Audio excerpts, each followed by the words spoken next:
Nous poursuivons avec cette partie 2 que j'ai intitulée Glastonbury versus Glastonbury. Une partie qui est née d'une franche synchronicité, qui est celle-ci.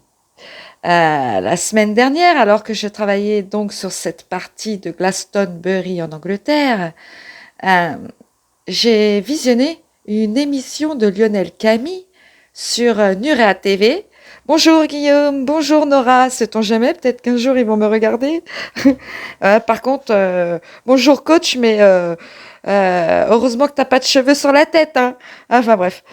Et, euh, et en fait, cette émission de Lionel Camille à propos des disparitions mystérieuses dans le monde, euh, il avait évoqué donc Glastonbury dans le Vermont. Et moi, je me suis dit, mais attends, mais de quoi il parle? Dans le Vermont, aux États-Unis. Mais de quoi il parle? Je me suis dit, mais Glastonbury, c'est en Angleterre. J'ai vérifié. Glastonbury, Vermont, États-Unis. Et là, ça fait tilt. Et après, j'ai vu que des chercheurs aussi faisaient le lien entre Glastonbury et Glastonbury. Et nous allons voir tout ça maintenant. Certains chercheurs alternatifs, comme je te l'ai dit, spéculent sur un lien vibratoire ou symbolique entre les deux Glastonbury, comme si un écho du lieu sacré anglais s'était imprimé dans le Nouveau Monde et s'était chargé d'une énergie plus sombre et instable. Alors vas-y, mets tes lunettes de soleil multidimensionnelles parce que nous allons partir dans un double décryptage. D'un côté, le vortex lumineux de l'Angleterre, de l'autre, le triangle d'ombre du Vermont. On commence ici alors avec Glastonbury, Angleterre, l'énergie lumineuse. Et juste après, je te développerai Glastonbury, Vermont, l'énergie obscure. Il est des lieux où les mythes deviennent paysages, où les légendes suintent dans les pierres et où l'invisible prend la forme d'une colline. Glastonbury, en Angleterre, ne se contente pas d'exister, elle appelle. À qui tend l'oreille, elle parle d'Avalon, du Graal, des anciens prêtres et de la lumière enfouie dans la terre.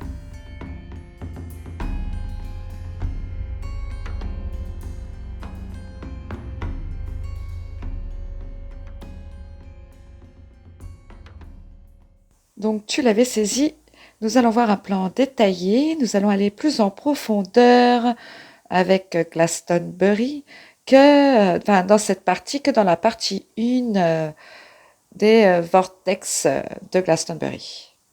Glastonbury était à l'origine un marécage celtique isolé, parfois totalement entouré d'eau.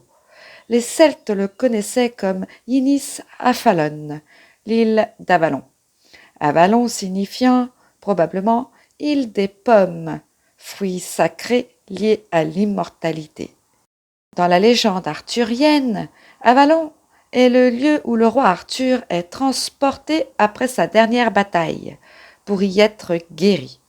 Après la bataille de Camlann, où Arthur est mortellement blessé, il est emporté par une barque conduite par des femmes mystérieuses, souvent identifiées comme les prêtresses d'Avalon ou les anciennes fées celtes. Là-bas, il ne meurt pas, il dort ou guérit dans un temps suspendu, un entre-deux-mondes. 9 prêtresses résident à Avalon, dont la fée Morgane, prêtresse et gardienne du seuil, et Viviane, la dame du lac. Ce territoire était perçu comme un espace entre les mondes, hors du temps linéaire. Avalon ne figure sur aucune carte. Elle existe entre les brumes, dans les plis du cœur et les angles morts de la raison. Elle est souvenir d'un monde réenchanté. Le Glastonbury Tor est une colline isolée culminant à 158 mètres, au sommet de laquelle se dresse une tour, la tour Saint-Michel. Elle est construite sur un tertre en spirale, formé naturellement. Certains pensent qu'il a été sculpté rituellement. Le tore est aligné sur plusieurs lignes telluriques. Michael Mary Line, axe énergétique majeur d'Angleterre, et des croisements avec d'autres lignes laies européennes. Plusieurs traditions considèrent le tore comme une porte vers Avalon et un lieu d'ascension de conscience. Un petit détail intéressant, les spirales du tore évoquent le serpent sacré, Kundalini terrestre, ou mouvement initiatique en montée. Fondée dès le 7e siècle, cette abbaye devint l'un des plus riches lieux chrétiens d'Angleterre. En 1191, des moines bénédictins affirment avoir trouvé le tombeau du roi Arthur et de la reine Guenièvre, sous une stèle marquée d'une croix. Certains chercheurs modernes considèrent cela comme une manipulation politique pour attirer des pèlerins ou s'approprier le mythe celtique et le christianiser. L'abbaye aurait aussi abrité un saint Graal, apporté selon la légende par Joseph d'Arimathie, qui aurait voyagé ici après la crucifixion. Ce Graal serait enterré dans le Chalice Well, où l'eau devient rouge. Et si le Graal n'était pas un objet, mais une vibration, une fréquence enfouie que seuls les cœurs purs peuvent éveiller. Le Chalice Well, la source rouge, est une eau riche en fer, couleur sang, reliée à la terre, au féminin, au pouvoir de guérison. C'est un lieu de méditation et de recueillement. La source blanche, de l'autre côté de la colline, est une eau calcaire, blanche et laiteuse.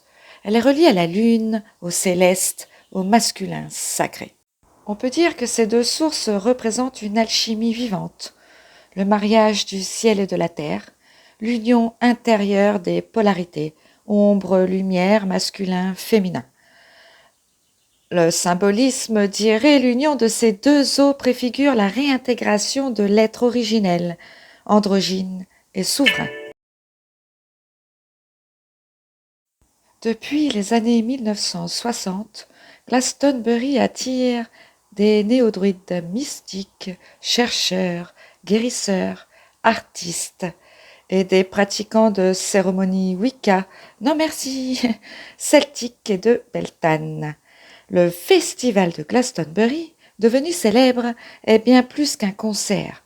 Il incarne une réactivation collective de la joie, de l'art et de la communion.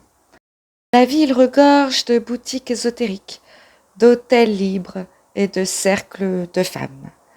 Peut-être que le retour d'Avalon n'est pas une histoire de pierre, mais de résonance, une vibration retrouvée, un souvenir qui émerge en nous. Glastonbury est une lentille, un miroir, un seuil. Elle ne se visite pas, elle se traverse. Elle réveille ceux qui sommeillent et parfois ceux qui attendaient depuis toujours. Allez, enlève tes lunettes de soleil et maintenant prends ta lampe frontale parce qu'on met le cap maintenant sur Glastonbury, Vermont, un lieu abandonné, avalé par la forêt où le silence devient énigme et les disparitions routine. Il existe une autre Glastonbury. Elle ne brille pas. Elle se terre, là-bas, dans les montagnes du Vermont. Une ancienne ville minière gît, figée dans le temps. Depuis un siècle, elle est inhabitable.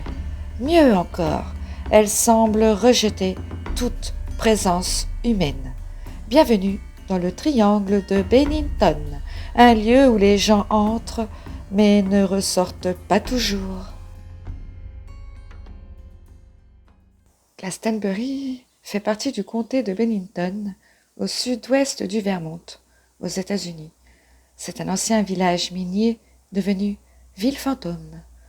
La zone du Bennington Triangle, terme inventé par l'écrivain Joseph Citro, englobe les montagnes autour de Glastonbury et plusieurs villes voisines. Glastonbury fut fondée au XIXe siècle comme colonie forestière pour l'industrie du bois. À son apogée, elle comptait environ 300 habitants. La mine de charbon, puis la scierie, étaient les moteurs économiques, jusqu'à leur effondrement à la fin du XIXe siècle. En 1937, Glastonbury fut officiellement dissoute. Plus aucun habitant permanent, plus aucune activité. Aujourd'hui, elle n'a aucun service, aucune école, aucun commerce et elle est classée ville fantôme. La ville ne s'est pas éteinte, elle a été avalée, comme si quelque chose, dans les montagnes, refusait la présence humaine durable. En 1992, l'écrivain Joseph Citro forge le terme Bennington Triangle, inspiré du fameux triangle des Bermudes. Cette zone englobe Glastonbury, Woodford, Southburg et les alentours du mont Glastonbury. Tous les lieux où des disparitions inexpliquées ont eu lieu se trouvent dans un rayon de 25 km autour du mont Glastonbury. Voici les plus emblématiques des disparitions et toutes, mais alors jamais élucidées. 1945, Midi Rivers, un guide local expérimenté, âgé de 74 ans, disparu lors d'une randonnée dans la région de Hell Hollow. Aucune trace, sauf une cartouchière retrouvée sur un rocher. Paula Weldon était une étudiante brillante au Bennington College, donc dans la région, et ce week-end-là, c'est-à-dire le week-end de la Thanksgiving, début décembre aux États-Unis, elle ne rentre pas chez elle. Il se pourrait qu'elle était en froid avec l'un de ses parents. Elle reste donc au collège. Il y a quelques autres amis à elle, dont son amie de chambre. Elle lui demande, ainsi qu'aux autres, s'ils sont d'accord de venir se promener avec elle cet après-midi dans la forêt. Aucun ne peut la suivre, ils étaient tous occupés à autre chose.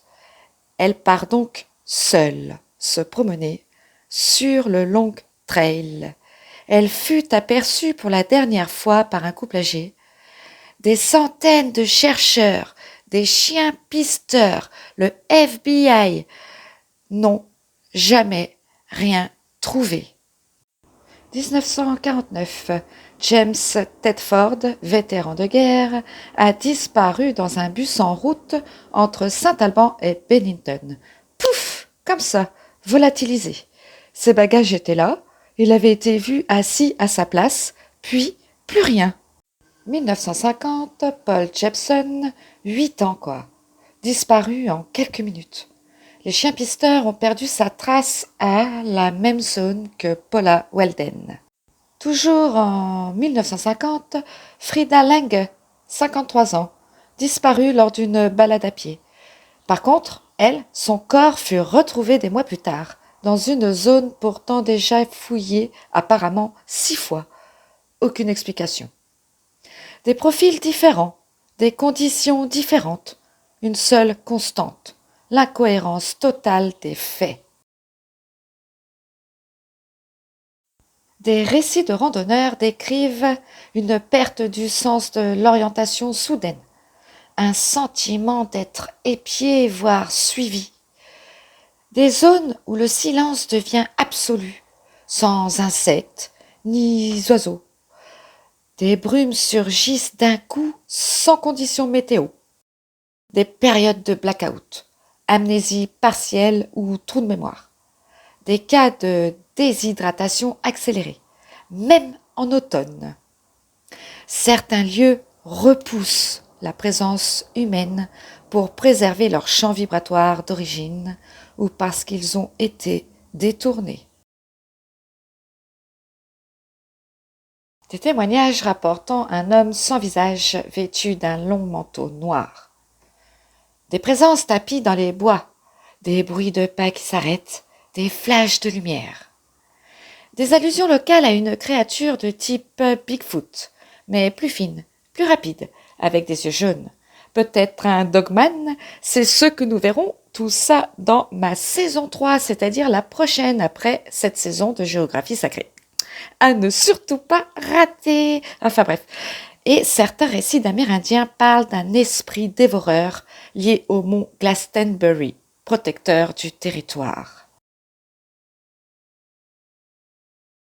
Alors, peut-être une présence d'un tellurique perturbé, une zone de repli vibratoire vers une autre dimension, des similitudes avec Skinwalker Ranch, le triangle de Bridgewater et autres. N'empêche que le vortex est un E de Glastonbury, inversé, oui, sur l'image, mais effectivement instable par rapport au O de Glastonbury, qui est un O, un rond bien net, soit peut-être un vortex stable, du coup. C'est juste une petite analyse perso. Glastonbury serait un lieu amérindien sacré, dédié aux esprits des montagnes. Son exploitation minière aurait brisé une alliance sacrée, déclenchant une fermeture énergétique. Ouais, ça rigole pas, hein? Ici, c'est donc un terrain très boisé. Bah ouais, il y avait une scierie, ils exploitaient le bois. Et qui dit terrain très boisé, dit terrain d'expérimentation idéal, n'empêche. Des hypothèses de technologies invisibles, de portails artificiels, voire de tests mentaux à distance. Surtout dans les années 40-50, il y aurait eu des tests effectivement effectués par l'armée, le gouvernement, et là aussi que l'on recense comme par hasard beaucoup de disparitions à cette époque. Là où Glastonbury, Angleterre, élève, Glastonbury, Vermont, USA, absorbe. L'un invite à la clarté intérieure, l'autre à l'épreuve du brouillard. Dualité des Glastonbury, deux pôles d'un même mythe, deux réalités opposées dans l'inconscient collectif. Et si ces deux lieux portaient le même nom, pour une raison précise, un appel, un test, une initiation, deux seuils, mais une seule clé intérieure. Glastonbury n'est pas un accident géographique. C'est une zone de silence, de retrait forcé. Un territoire non compatible avec l'humain qui nie les lois de l'invisible. C'est un oracle inversé. Il ne parle pas, il efface. Et dans ce vide, quelque chose veille. Et tu sais quoi, n'empêche qu'à côté de chez moi, il y a ce qu'on appelle le Vermont. Eh ben, tu sais quoi, maintenant, je vais aller m'y promener d'une façon différente, plus en conscience.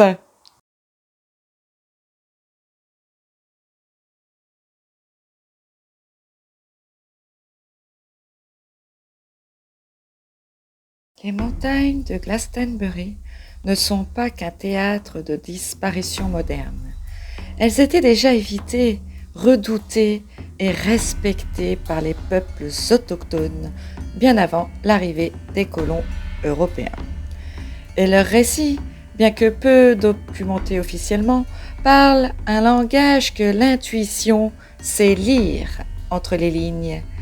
Voici une synthèse des légendes amérindiennes liées à la région de Glastonbury. Les tribus Abénaquis et Mohawks, qui occupaient cette région depuis des millénaires, considéraient le mont Glastonbury comme un lieu sacré mais dangereux à ne pas franchir, habité par des esprits puissants, imprévisibles, impropres à la chasse ou au campement permanent, malgré ses ressources. Les guerriers évitaient même de traverser le sommet, préférant faire de longs détours dans la vallée. Une transmission orale abénaki nous dit, je cite, « Certains lieux sont les demeures des anciens, ceux qui ne sont pas faits pour être vus. Si tu y entres sans y être invité, ils peuvent te garder. » Fin de citation. Dans certaines versions du folklore abénaki, la montagne serait le domaine d'un esprit du vent, souvent décrit comme invisible, mais perçu par les sons dissonants qu'il émet. Ce vent n'est pas un simple courant d'air, c'est une conscience, un gardien ou un juge. Ceux qui ne respectaient pas la montagne étaient pris par le souffle, une expression symbolisant la disparition sans trace. Certains anciens disaient, je cite, « Ceux qui se moquent des cygnes, le vent les fera taire. » Fin de citation. Une hypothèse, ce vent vivant évoque un champ de torsion électromagnétique localisé, perçu dans la tradition comme une intelligence élémentaire. Le Mawekwan, un être parfois mentionné dans les récits abénakis comme un gardien psychique du territoire. Il ne tue pas, mais efface la mémoire et l'identité de ceux qui l'attrapent. Il serait lié à des zones spécifiques, notamment les clairières brumeuses au nord du mont. Le Mawekwan n'est pas une créature à voir, mais à ressentir. Les chamans disaient, je cite, « Si tu ne sais plus pourquoi tu es venu, alors tu es déjà dans ses filets. » Fin de citation. Selon les traditions, ces montagnes servaient de lieu de passage spirituel pour les âmes. On ne s'y installait pas. On y venait en offrande, on repartait vite. Certains sommets étaient appelés chaises des anciens. On ne s'asseyait pas dessus sans y être invité par rêve ou vision. Avant d'entrer dans la zone de Glastonbury, les anciens chantaient des chants de protection à la forêt. Ils laissaient des offrandes de cèdre, de tabac ou de maïs aux racines des grands pins. On ne cueillait jamais de fruits ou de plantes sans autorisation rituelle. Ce territoire n'est pas vide. Il est rempli de lois invisibles, plus anciennes que le temps. Les Indiens le savaient. Et ceux qui oublient disparaissent. Selon une variante Mohawk, des pierres dressées dans certaines clairières seraient des gardiens silencieux du territoire. Chaque pierre veille, une entrée vers un espace spirituel caché. Si on les dérange ou qu'on s'appuie sur elles sans permission, la forêt se referme et l'humain devient oublié. Certains chercheurs pensent que ces gardiens pourraient correspondre à des marqueurs de vortex. Une légende raconte qu'un sentier apparaîtrait certains jours, attirant les voyageurs dans un lieu de rêve ou de lumière. Ceux qui y entrent ne reviennent jamais, sauf certains chamans qui peuvent parler aux arbres et faire chanter les racines. Les anciens Abénakis appelaient ce phénomène Kshi Enkawadigen, ce qui signifie le grand sentier oublié. Eh bien, certains l'interprètent comme un portail énergétique naturel. Une Stargate terrestre, peut-être, ouvert par des fréquences rares, en pleine lune, aux équinoxes, à travers des chocs émotionnels. Des récits parlent d'un être lumineux à la peau sombre, sans visage, qui se tient entre deux arbres tordus. Il est dit qu'il ne fait pas de bruit et qu'il ne parle pas, mais il se fait comprendre par la pensée. Ceux qui l'ont vu, des chamans ou des rêveurs, disent que cet être teste les intentions et peut garder un esprit s'il juge l'humain inapte à revenir. Cela rejoint des descriptions modernes de Watchers ou observateurs interdimensionnels dans d'autres triangles mystérieux, comme par exemple celui de Futa Triangle au Chili. Vois-tu, la forêt n'est pas un décor, elle est un être à part entière. Dans les traditions amérindiennes, comme dans certaines visions animistes contemporaines, la forêt est un esprit collectif, un organisme conscient. Glastonbury n'est pas qu'un lieu abandonné, c'est un être réseau, une intelligence végétale reliée par les racines, les spores, les souffles, les flux invisibles. Cette conscience collective pourrait ressentir l'intrusion comme une agression, identifier les intentions des humains et répondre par le retrait, le silence, voire le brouillage. On parle ici d'un champ vibratoire naturel, capable d'altérer la perception, de désorienter ou même de dissoudre temporairement l'individualité d'un être. Des chercheurs alternatifs et spirituels ont fait des rapprochements hyper intéressants. Les personnes disparues dans les années 40-50 ont souvent violé sans le savoir des règles vibratoires ancestrales, étaient prises dans des zones de repli dimensionnel ou d'oubli. Ces zones protégées vibratoirement peuvent replier un être qui perturbe la fréquence du lieu. Certains médiums ayant visité la région parlent d'un mur énergétique souple, invisible, qui agit comme un filtre, d'un no man's land vibratoire où le taux de présence humaine acceptable est 0.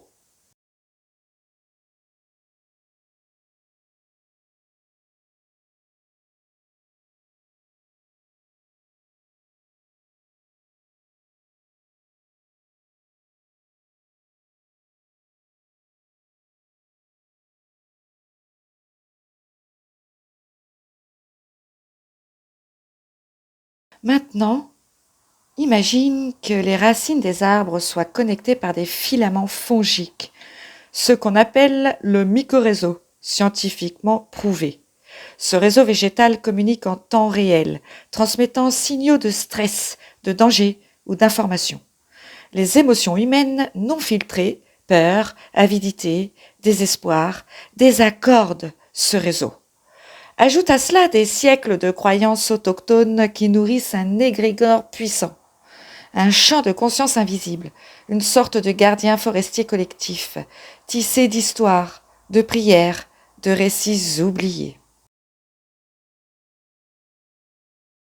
Voici une hypothèse hyper audacieuse et vraiment fascinante. Certains marcheurs dans Glastonbury n'ont pas été enlevés, mais absorbés. Ils ont été dilués dans la conscience de la forêt, incapables de maintenir leur individualité vibratoire. Leur esprit, brouillé, s'est éparpillé dans les mousses, les branches, les chants d'oiseaux qu'ils n'entendent plus.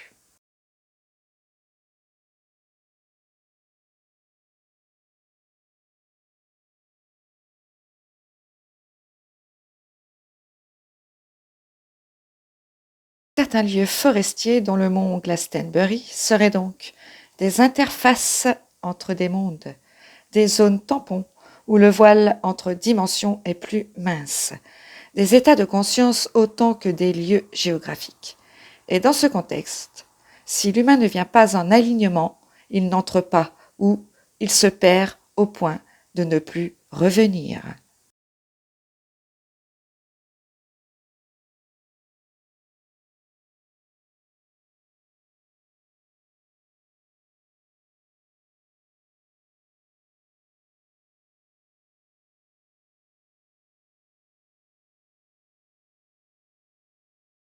Voici un rituel ancien d'entrée en forêt sacrée, tel que l'auraient pratiqué les Abénakis, ou dans l'esprit de leur tradition, pour approcher un lieu comme le mont Glastonbury sans offense ni effacement. Chez les peuples comme les Abénakis, entrer dans une forêt sacrée n'était jamais anodin. Cela nécessitait un état vibratoire purifié, une intention claire et humble, un dialogue avec les esprits du lieu perçus comme intelligents et souverains. Le mont Glastonbury était un sanctuaire invisible et l'accès y était conditionné à un code de respect total. Avant d'entrer dans les bois, l'individu se lavait symboliquement avec de l'eau de rivière ou en brûlant du cèdre ou de la sauge blanche. Pendant cela, il récitait une phrase silencieuse. « Que ce qui m'alourdit reste en arrière. Je viens nu comme l'intention. » À l'orée de la forêt, il déposait une pincée de tabac, sacrée chez tous les peuples algonquiens, ou bien un brin de maïs, ou une plume. Il s'adressait à haute voix à l'esprit gardien du lieu, qui l'appelait parfois Toil, l'ancien silencieux, ou simplement grand-père du vent. Je ne suis pas ici pour prendre, je suis ici pour écouter.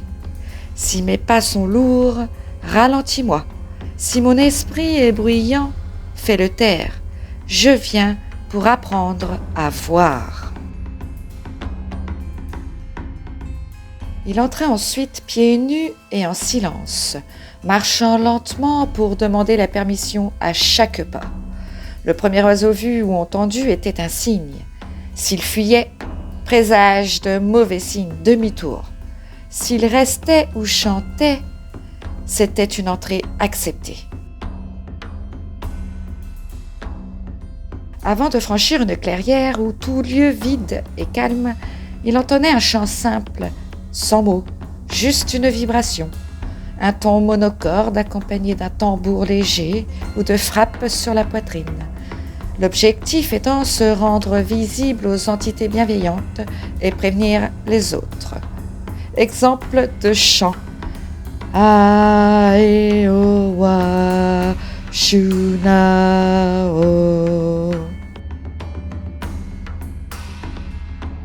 En sortant, il s'arrêtait de nouveau à l'orée et disait « Merci au souffle, aux gardiens, aux pierres. Je m'en vais, mais je vous porte. » Donc, ce rituel agit comme une clé vibratoire. Il ne s'agit pas d'entrer physiquement, mais de s'accorder à la fréquence du lieu. Sans ce type d'accord, les lieux sensibles se ferment, deviennent zones d'oubli. Les personnes disparues à Glastonbury n'ont peut-être rien fait de mal, mais elles sont entrées en dissonance. Si on regarde une attitude moderne, on voit des randonneurs bruyants, avec des cartes à la main, des téléphones allumés.